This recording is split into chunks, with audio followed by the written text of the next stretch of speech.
প্ৰধানমন্ত্ৰীৰ আহ্বানৰ পাছতো আৰএছএছৰ ছ'চিয়েল মিডিয়াৰ পেজত নলগালে তিৰংগা। কি যুক্তি দিলে সংগঠনটোৱে?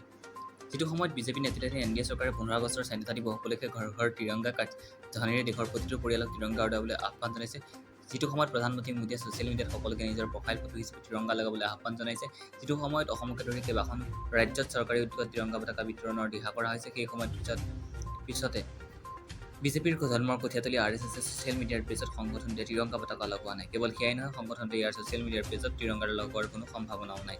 উল্লেখযোগ্য যে ৫২টা বছৰ ধৰি আৰএছএছে সংগঠনটোৰ মুখ্য কাৰ্যালয়ত তিৰংগা পতাকা উৰুৱা নাছিল। ২০০২ চনতে ৫২ বছৰৰ পিছত সংগঠনটোৰ মুখ্য কাৰ্যালয়ত জাতীয় পতাকা উৰিছিল।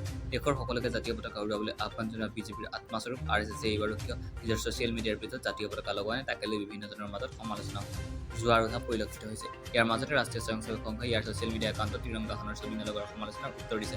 সংগঠনটোৰ সৰ্বভাৰতীয় প্ৰচাৰ প্ৰমুখ সুনীল আম্বেদকাৰে কয়, এনেধৰণৰ বিষয় ৰাষ্ট্ৰীয়কৰণ কৰা উচিত নহয়। আৰএছএছে ইতিমধ্যে হৰ ঘৰ তিৰংগা আৰু আজাদী কা অমৃত মহোৎসৱ কাৰ্যসূচীলৈ সমৰ্থন আগবঢ়ায়।